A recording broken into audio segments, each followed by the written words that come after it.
Welcome to the show, everybody. It's the Farzy Show presented by MyBookie, MyBookie.ag. I've heard a lot of crazy takes this year, things that make me go, is this a lot of people's first day watching football? Is this a lot of people's first season watching football? Did people not watch the Super Bowl winning year that was last year? And I know that was last year. But I also feel like a lot of people have kind of lost what it means to win a Super Bowl. Winning a Super Bowl means that the very simplest thing, you can win a Super Bowl. For ever, we've asked if a franchise quarterback in the city of Philadelphia can win a Super Bowl. Yeah, but can you win the big game with them? Can you win the big game with them? No, you can't win the big game with them. Well, you can't say that about Jalen Hurts, and you certainly can't say that about Nick Sirianni either, because, you know, you've been to two big games with them, and you were very close to winning the first one. I will say that. Now close only counts in horseshoes and hand grenades, right? But you certainly won the second one definitively, so you can win the big one with these guys. Oh, and you know, Vic Fangio, we know he could win. Kevin Patullo, we're not so sure. But this year, you know, I've just heard the crazy takes, like after the Rams game was the first time that I thought, did people watch the Super Bowl? Because there were like Jalen Hurts lovers that were like, "Oh, I told you he could throw." And I'm like, "Did you miss the Super Bowl?" And then, you know, of course, the struggles of, you know, recently, you know, they pop up this year more so than most. You know, like a 4-interception, 5-turnover game, as they did for Jalen Hurts. Potentially even a 7-turnover game. You know, really bad game. Actually, you know what? Let me get this out of the way, because I saw this yesterday and I wanted to throw up. Jalen Hurts, his passer rating in Monday night's game, 31.2. His passer rating, 31.2. If he just would have spiked every ball into the ground that he got, his passer rating would have been better. 39.6. 39.6, he just plops the ball into the ground every time. 31.2 is what he had. Courtesy of Paul Hembekitis there of ESPN. I saw that yesterday. I went, oh, okay, I'm just going to go vomit now. So yesterday, Monday night was absolutely terrible. And that's the biggest struggle we've seen from solo Jalen Hurts this season. Now, there are other factors that did go into it. We talked a lot yesterday about A.J. Brown and all that stuff. But people have been banging the drum for like Tanner McKee. And I just like want to say to the people, and I say this every time, don't make me say mean things about Tanner McKee, because I actually think Tanner McKee can play in the NFL. Right now, it would be the way to describe it as not his time, okay? And I'm certainly not benching Jalen Hurts for Tanner McKee. And I've rattled off the resume of Jalen Hurts enough this year. I don't need to revisit it, and you don't need to hear me preach about it, okay? But when I hear people talking about Tanner McKee, start Tanner McKee. That Tanner McKee needs to be out there. You know, the Eagles think Tanner McKee should be out there, too. They just have Jalen Hurts holding him over a barrel right now. Okay. If you honestly are one of the people that's just like I feel like there's certain things people should say, or certain things people say where our reaction, and when I say our reaction, I mean a rational-minded sports fan, should be, okay, you're forfeiting opinions for the rest of the year. You sit in the corner with that outrageous hot take. And then every once in a while, I hear something that will remind me of my sports talk radio days, specifically in the early days, doing like, you know, a 10 to 2 a.m. shift, or like a 2 a.m. to 6 a.m. shift or something like that. And you hear some crazy stuff from callers. And every once in a while, I hear a take of a notable person, maybe even someone who's in the Eagles Hall of Fame. And I go, that feels like I'm getting a prank call at 3 a.m. That's what it sounds like. So LeSean McCoy yesterday, Eagles Hall of Fame running back, LeSean McCoy. Eagles all-time leading rusher, LeSean McCoy. Prematurely traded by Chip Kelly, LeSean McCoy. He goes on his speakeasy show yesterday and utters this sentence: if the Eagles bring back Kevin Patullo next year, he wants out of the Eagles Hall of Fame.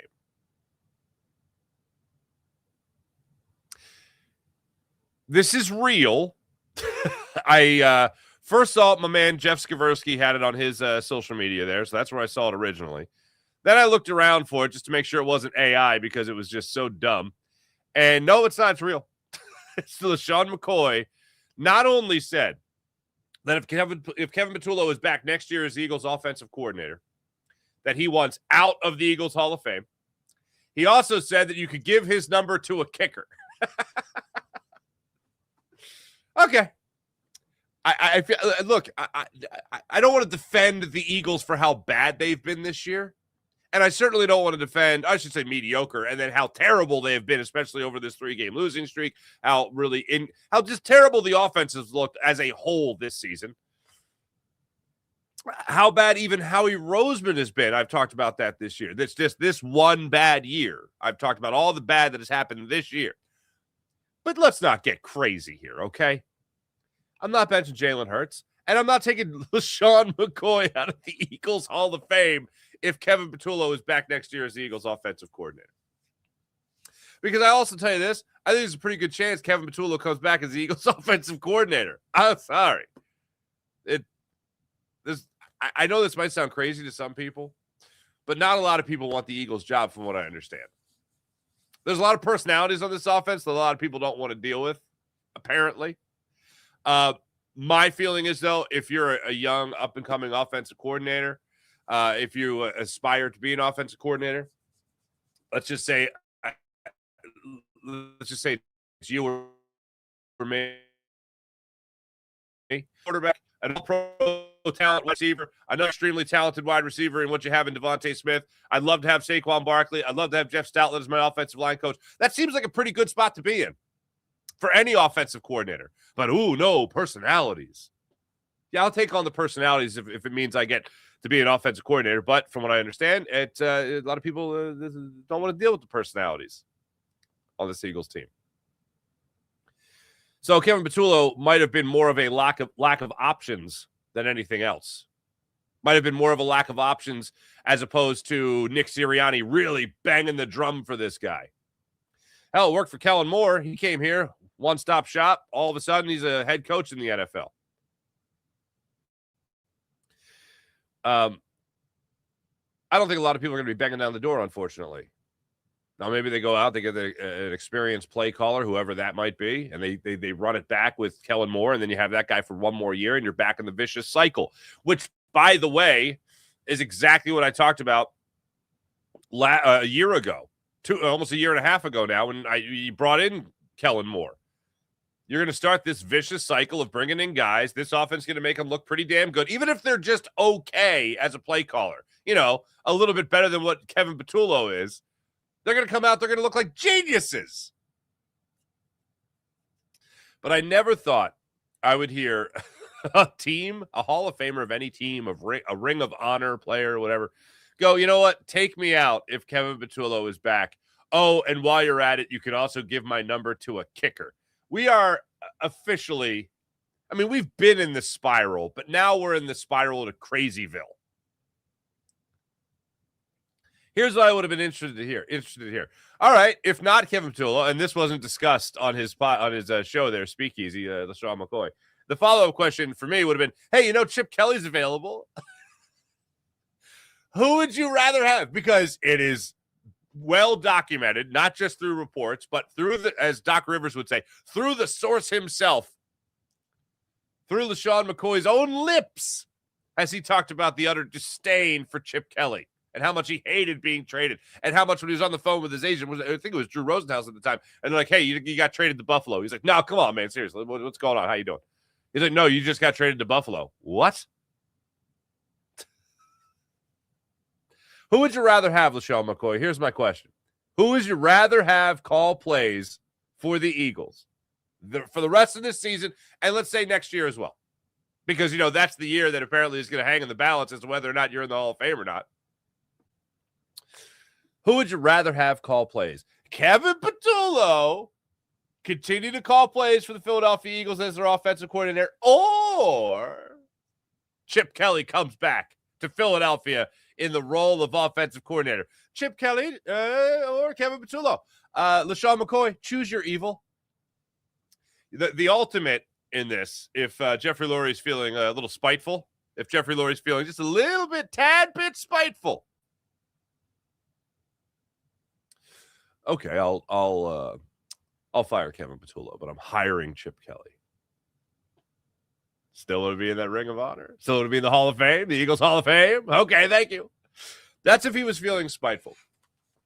I feel this year has just been a year that has been one crazy take after another from, people I see in our comment section, not my comment section specifically, but mainly on the post-game show with Seth Joyner and Derek Gunn that I work on. Just a lot of crazy stuff going on, man. A lot of crazy stuff. Social media in general. And also, now, hearing the piping hot takes from an Eagles Hall of Famer. All right, I'll fire Kevin Patullo, but Chip Kelly's going to be my OC. This is where we are.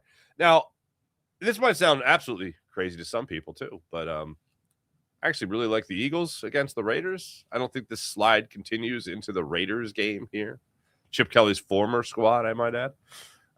Raiders is just a really bad football team. Eagles are favored by double digits. I absolutely look at this as a get-right game, a do-what-you're-supposed-to-do type game. And I feel like our boy. I feel like this a little bit. Take away the scoreboard. Take away the 5 turnovers.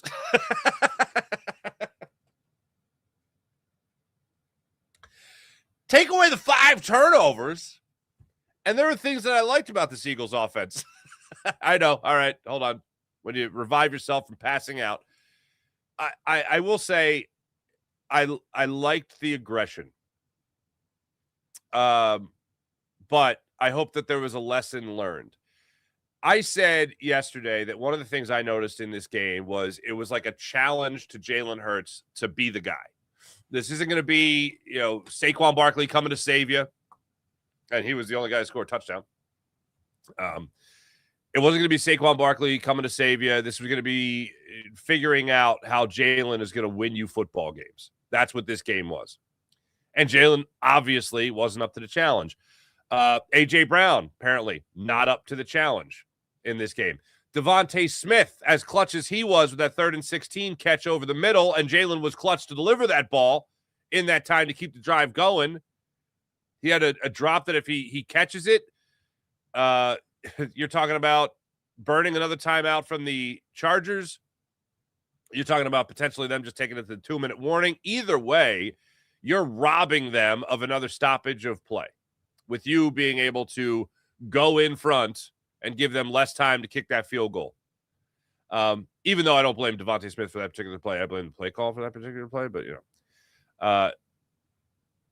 there are things that I saw throughout this game that showed me that they wanted to put this game and really this team on Jalen Hurts' shoulders. This particular game, not up to the task. But overall, I think the way they strategized, their philosophy going into the game, and this is certainly, you could roll out what I like to say about philosophy versus result. Can't argue the result. The result sucked. The result would have been better if you spiked the football into the ground every throw. But for this Eagles team, the philosophy is what you can't argue. And we've seen the run game try to take off this year and hasn't been there. We have also seen a lack of a commitment to the run game, especially when you're talking about just trying to change a pace a little bit. Like, I don't know too many running backs in the NFL or too many teams even in the NFL that don't have like 2 or 3 guys that, all right, yeah, we can give them the ball. We feel like we can get a first down. The Eagles seem to trust one guy with the football, and everybody else sucks, apparently. Like, now I'm seeing Will Shipley more than I'm seeing Tank Bigsby.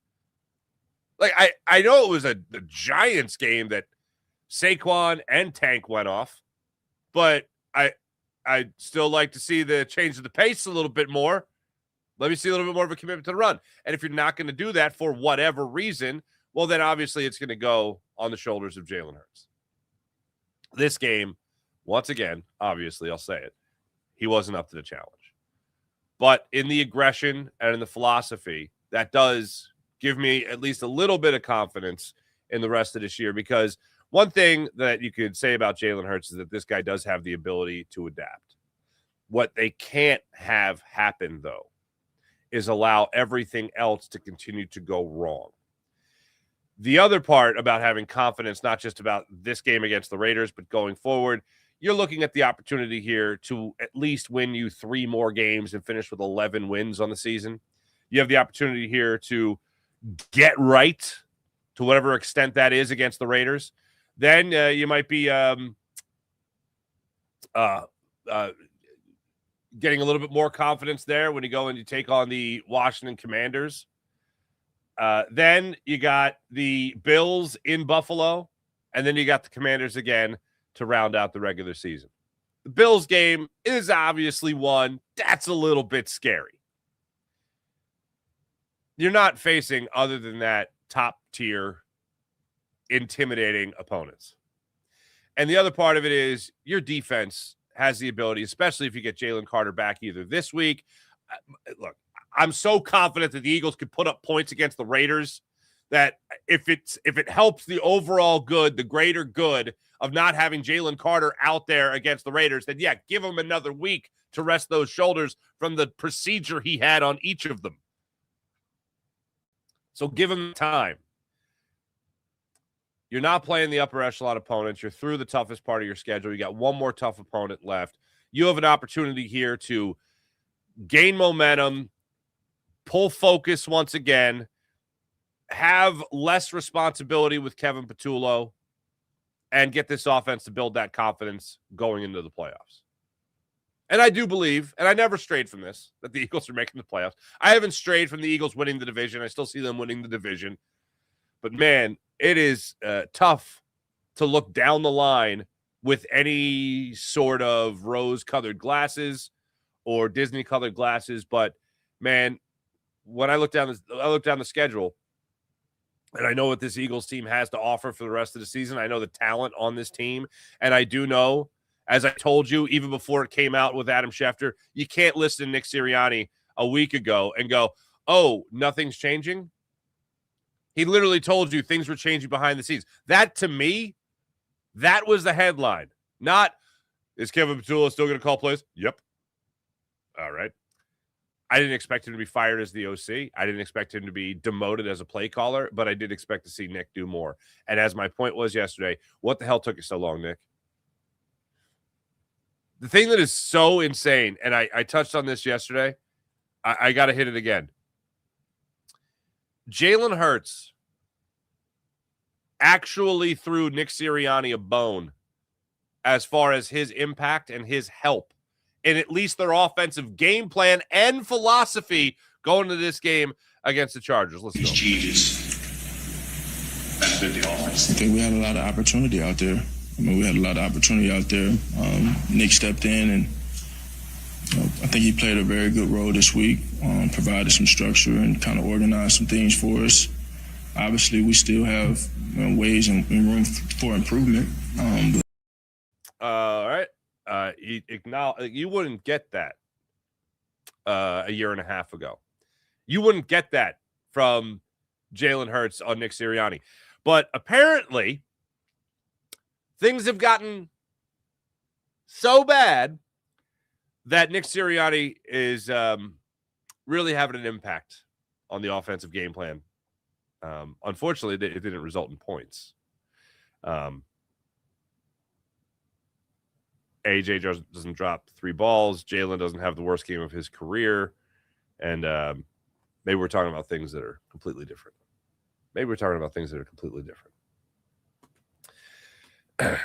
If you're trying to implement anything new, if you're trying to implement any type of new philosophy, any type of new game plan, any way of going about that game plan that's different, like Nick Sirianni being more involved than he has all season, and that probably also means more involved than he has been in probably 2 years,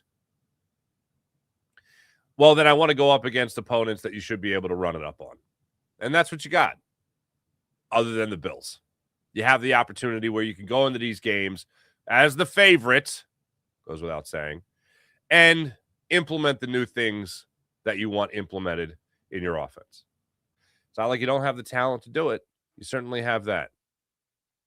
This could be hitting at the perfect time. And I know that sounds like a complete homer statement after the loss they just took, after what we just saw this offense do, after we just saw what the quarterback did, after what we just saw from A.J. Brown and all that. But if Nick Serriani is going to be the new authoritative figure in that offensive meeting room, well, I think that only helps the Eagles. Because what I have seen from Kevin Patullo at this point, it ain't it. And the thing that does also give me confidence about Nick Sirianni taking on more responsibility, even more so, even before when he gave up play calling in his first year as a head coach, he gave that up. Then he was involved in the game plan. Then it was Brian Johnson. And apparently Nick, as the year went on, got more and more involved. Maybe he did learn a thing or two in the 2 years since, where he picked up some things from Kellen Moore. He learned from his own mistakes. He realizes what he can do in those offensive meeting rooms, what he can do in those offensive meetings as opposed to what he shouldn't do. Maybe he even got better. But here's what I know. You're talking about a team that right now, shout out to Reuben Frank, 10 points, 16 points, 21 points, 15 points, 19 points. Last 5 games. That stretch the Eagles haven't seen offensively since Andy Reid's last year in Philadelphia. That's pretty terrible. Excuse me. That's pretty terrible. So it really can't get much worse. I mean, I know everyone can always say it could always get worse. Yeah, I don't think it will. At least not for the regular season. Playoffs might be a totally different animal. Totally different animal. But they got the Raiders, the Commanders, the Bills, and the Commanders again to show that they can at least put something together before the postseason.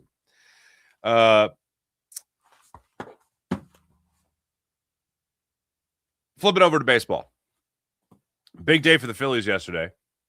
First, Kyle Schwarber. They make it official. 5 years, $150 million. Kyle Schwarber will be 33 when the season starts. 38 at the end of this contract. For perspective,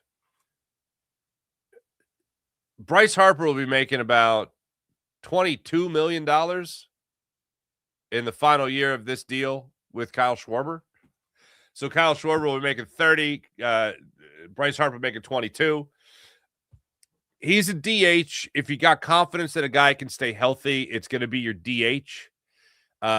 He's always going to have a great approach at the plate. He's always going to be able to. He's going to be able to hit 40 home runs. He's going to have that ability at least. We're talking about 58. Or excuse me. 56 last year. He's going to have that ability to bop for at least 3-4 more years. He's going to be a leader in the clubhouse. When guys are coming up, you're going to want a guy like Kyle Schwarber to be there. Aiden Miller comes up, you want him to be there. Even Andrew Painter comes up, you want him to be there. Justin Crawford comes up, you want a guy like Kyle Schwarber to be there. And here's the unfortunate part. There's not a lot of guys like Kyle Schwarber that just walk around with that aura of leadership and that aura of, yeah, you can come to me. Need anything, you come to me. But it does make me go back to Bryce Harper, Trey Turner, Kyle Schwarber, batting .211 in the postseason.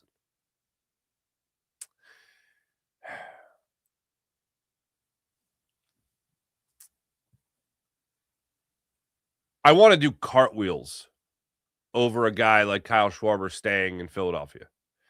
But when you've seen the seasons amount to disappointments, it makes you long for some kind of change that will give you optimism that things are going to be different.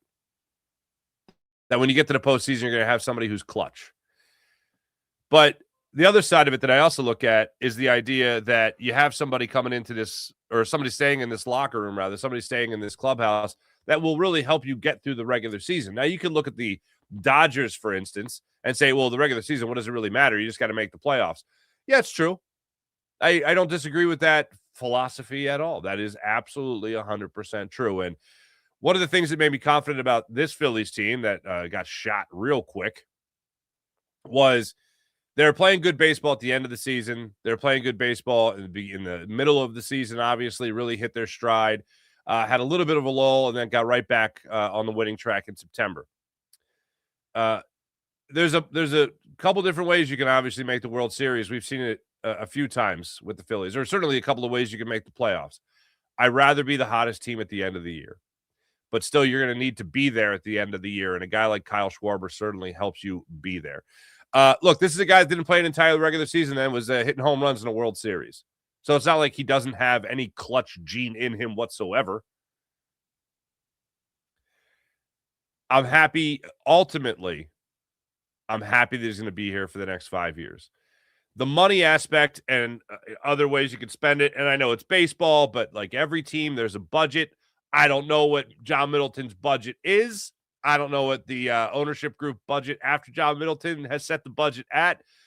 But $30 million over the next 5 years with the 5th year guaranteed, by the way, which apparently is what separated the Phillies from the Orioles, at least in the offers terms.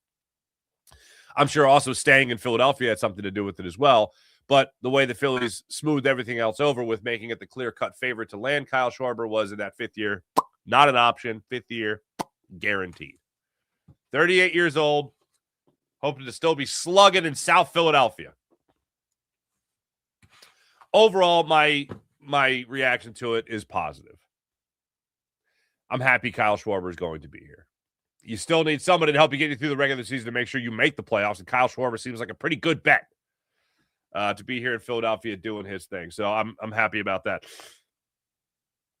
The Rob Thompson deal, extending him to 2027.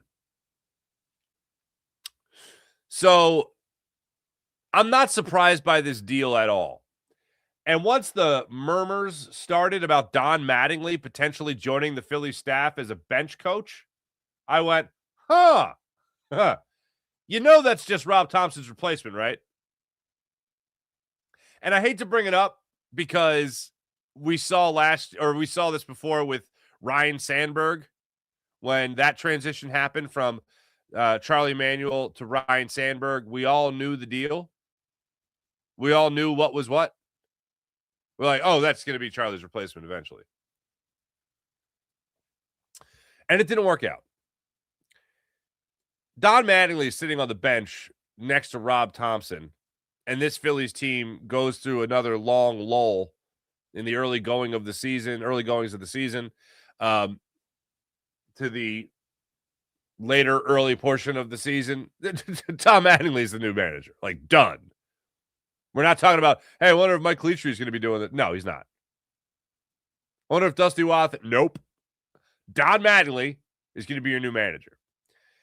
So if that is going to be the case, with him being the bench coach, not immediately becoming a new manager, but if he's going to be there on the bench with Rob Thompson, then I wouldn't doubt for a second that the Phillies would go, all right, Rob, 1 more year extension. It's very similar, actually identical, with the exception of not having a bench boss right there next, or a bench coach next to him. Used a hockey term there. A bench coach next to him that would take over that responsibility. They don't want Rob Thompson to be that lame duck.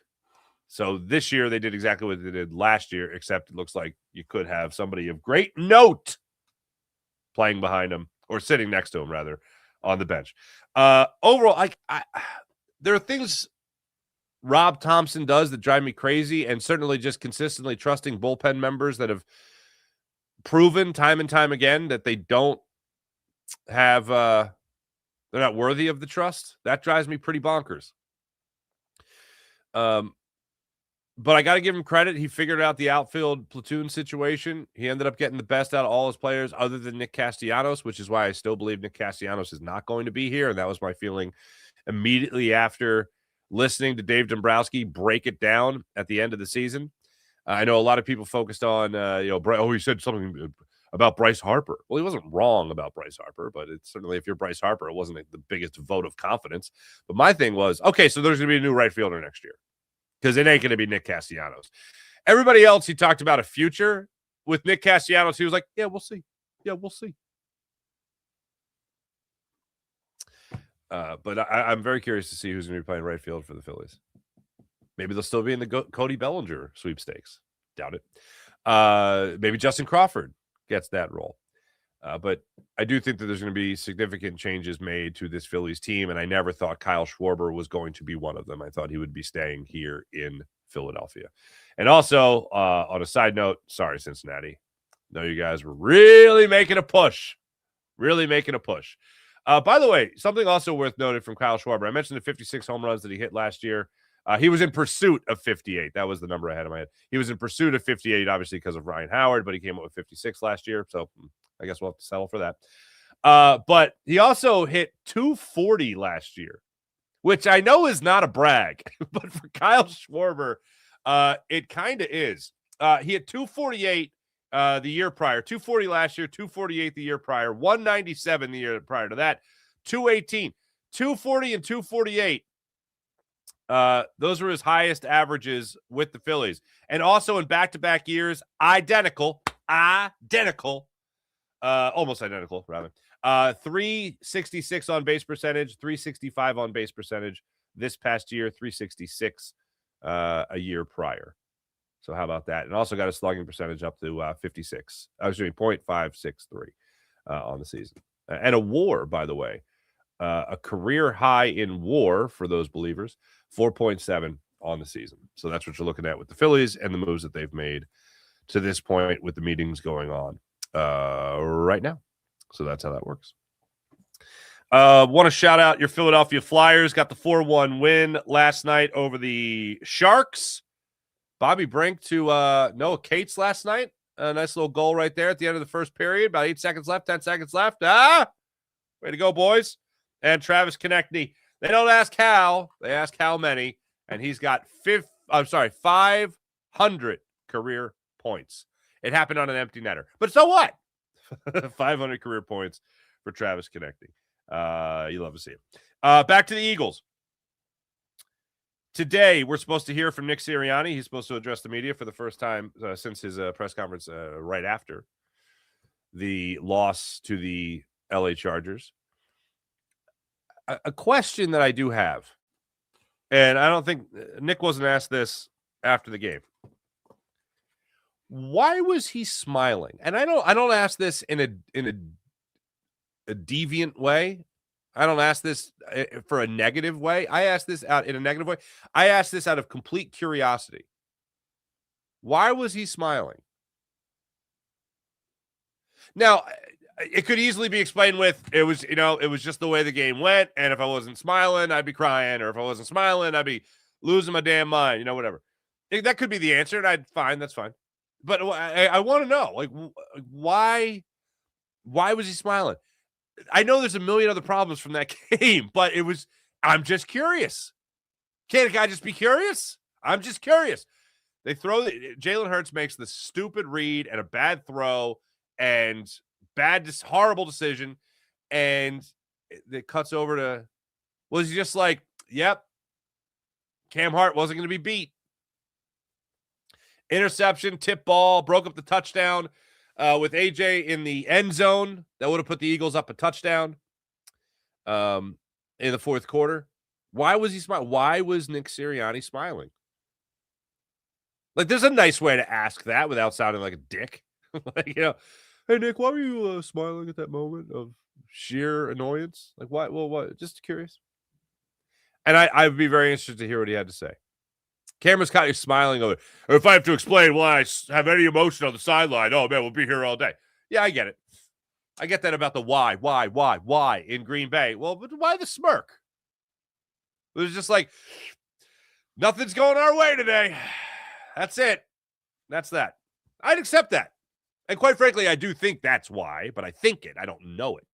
You know what I mean? Also, I'm curious to hear his reaction to Jalen acknowledging that he had some sort of positive impact on the offensive game plan and philosophy going into this game against the Chargers that obviously was not executed. But still getting that credit from his quarterback. Nick came in, gave us some structure, some good ideas. All right. Nick, your quarterback said that should make you feel good. The other question I would have for Nick Sirianni today is, what took so long, Nicholas? This offense has been struggling all season, with the exception of 2 games. One of them was against the Giants. All season, this team's been struggling. You haven't had 4 quarters of football from your offense. You've barely had 3. The Minnesota Vikings and the New York Giants. Giants would be a complete game. That'd be a complete game. The Eagles have an opportunity here against the Raiders to play the first complete game since that game there against the Raiders. Or Giants, excuse me. They have an opportunity against the Raiders to play their first complete game since they played against the Giants.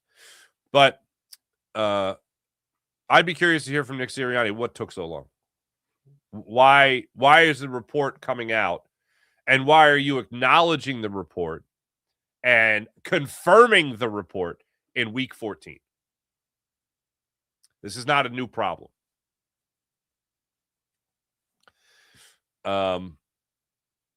What the hell took so long? And what have you been doing this whole time? Working on your speeches to the team? And it's wild to me, man. It's wild. Let me tell you. Yeah, today you're going to be hearing from Nick Serriani. I have a time on that. I had a time on that. Yeah, 12:20 presser today. Let me tell you about the Game Time app. Download the Game Time app, create an account, use promo code Farzy, and get $20 off your first purchase on the Game Time app. How about PHL Sports Nation, Philadelphia Sports Nation, enhancing your Philadelphia sports fan experience across all social media and blogs. That's PHLSportsNation.com. And how about our friend Brett over at Sky Motor Cars, SkyMotorCars.com. Check out Brett's amazing inventory at SkyMotorCars.com. Let's get into the chat check and see how wonderful people are doing. Straight up dealer time. Not even dealer time. Even a dealer would say he's running late. I saw the LeSean McCoy thing late this morning, actually, when I was just settling in to do the show, and I wanted to go over it, get the proper context and all that, and then computer issue, so I do apologize. Kevin. Good morning, Kevin. Sweep. April. Nice to see you, April. Cousin. Hey, cousin. Dealer time, damn right. Rob Thompson is back as the head of the analytics department. Maybe this year he could get his bullpen up. Oh, my goodness. That is the most, like, Rob, why are you trusting him? Craig Kimbrell, Jordan Romano. Why?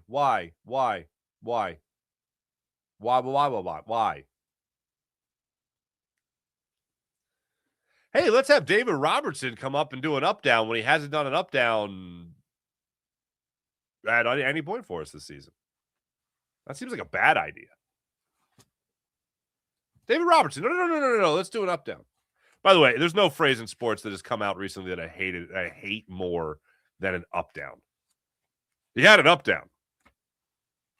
Like, I do imagine, I try not to compare generations, but I can't imagine going up to, like, Nolan Ryan and be like, hey, how you doing on up-downs? I'm sorry, what? Hi, this is Nolan Ryan for Advil. Hey, Nolan, is that Advil helping you with your up-down? Well, it's an up-down. Well, it's when the pitcher sits down, and then what happens? He gets back up. Oh, my God. Is he okay? Take some Advil. My impression is Nolan Ryan with a cold, just so you know. Take some Tylenol. Tylenol cold. Anyway, all right, enough. What's up, cousin? I'm starting to get concerned the league has solved Jalen Hurts. He looks like a pitcher getting shelled. Ooh, great comparison. He did. He absolutely, that's a great comparison. He just looked like a guy that was grooving it over the middle, and guys were like, okay, thanks. 450 feet out of the park. That was certainly the back-to-back interceptions. That was a big part of it. That's a great comparison. Great hustle, cousin. November 16th, the Eagles' last win. Next game, December 14th. Pretty much a month. Everyone is obviously perturbed. Hardcore for all. I concur. Brotherly Shove. Brotherly Shove lives. Might have to change that. Sixers suck. Flyers rebuilding since 1975. Phillies blew it. Union flopped. Eagles pooping to bed. So wing season this Saturday. Get started. South Philadelphia. Don't miss it. 1 o'clock against the Colorado Mammoth. Yours truly will be there. Tyvita! What's up, Tyvita? Tyvita, if you haven't checked it out yet, I think you have. I think you've been in the chat once or twice. Locked On 76ers, me and Keith Pompey. You might enjoy it, but great to see you, Tyvita. Good morning. Hardcore. Coffee. Tyvita, I'm so disappointed in the Eagles. Sixers, I expect this from, but not the Eagles. I think a lot of people agree, and I do too. Good morning. Quick one. Hello. Buddy Christ. What's up, Buddy Christ? See, look how late I am today. I'm seeing all these other people. This is great. Not great to be late, though. Never great to be late. I'm confident Bigsby could have put another 60 yards in that second half. I'm just confident he can be. Look, I'm not asking him to be Saquon last year. I'm not even asking him to be Saquon Barkley this year. I'm asking him to be Kenny Gainwell last year, this year. That's what I'm asking him to be. That shouldn't be too much. Kellen Moore is a offensive coordinator, high quality, and head coach. Nope. KP is opposite. He would be a head coach and poop OC. There you go. What's going on? Good morning. Laughing because Serriani, Patullo, and Hurts are the three stooges. That's funny. Nolan Ryan impression. Thank you. You know, I got to tell you, I did watch the Nolan Ryan documentary on Netflix called Facing Nolan. And it's a great documentary. It really is. It's like, I mean, I experienced Nolan Ryan when I was a little kid, and he was like 47 pitching, you know. And I watched it, and I burst out laughing when he's sitting there like under a pavilion. And I think they're by a river in Texas or something. Him with his like whole family, his kids, his grandkids. Beautiful scene. It's like, you know, as a man, it's what you think like later in life. This is beautiful. This is what you do the whole. This is why you play the game. And I don't mean play the game of baseball. I mean play the game of life. Sitting there with your family, just enjoying being around your family that you built, you know, put together. It's great. And his one granddaughter starts breaking his chops about his commercials in the 90s. I'm the old Rod for Advil. And she goes just like that. And she's like 10 years old. It's hysterical. Mr. Coots, what's going on? Hello. Good morning. Nice to see you. Thank you for what you're kidding me. It's my pleasure. I love this.